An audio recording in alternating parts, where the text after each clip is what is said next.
It was a terrible battle, with several thousand men killed on each side. The Irish chroniclers likened the killing to men cutting in a harvest field of oats.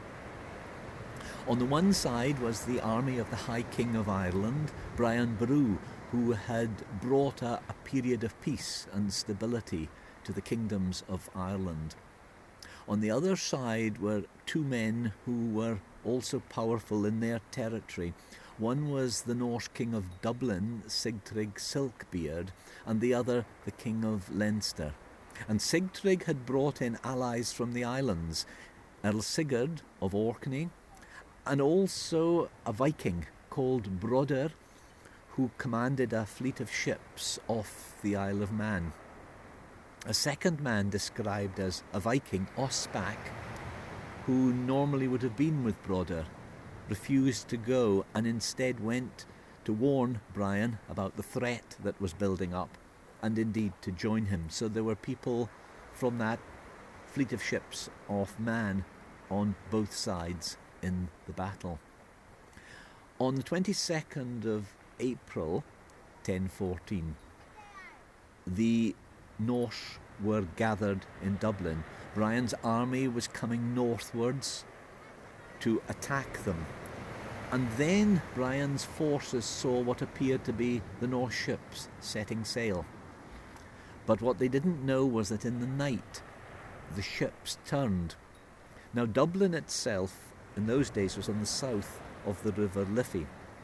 And then across on the other side was land with the beach at Clontarf, and then to the north the River Tolka.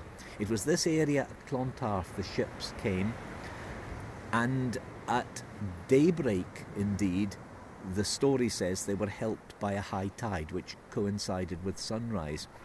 And it's actually interesting that in 1861 an Irish scientist did a calculation and found that the sunrise and the high tide did indeed coincide to within a few minutes on the morning when the battle was fought, Good Friday, 23rd April 1014.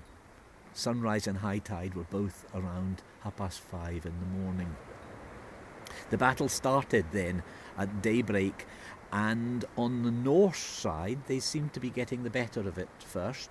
In their centre they had Earl Sigurd, and he had a kind of secret weapon. It was a raven banner that had been woven by his mother Ethna, who herself was a princess. Her father was a king of one of the kingdoms of Ireland, and she had told him that whichever force had the banner before it would get victory. The price, though, was the death of the standard bearer.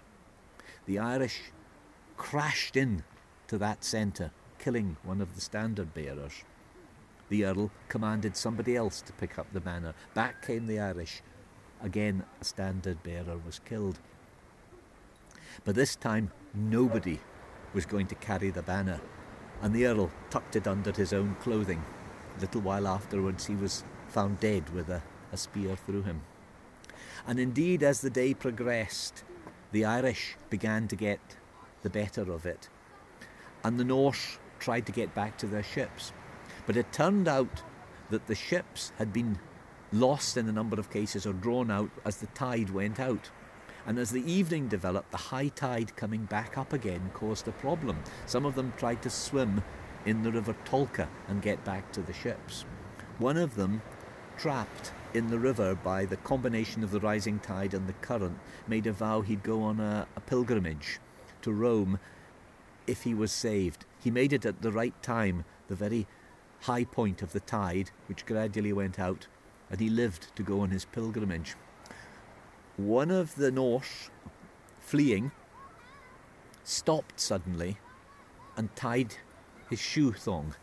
The Irish, coming right up to him, asked him why, and he said, "Well, I realise I won't be going home today.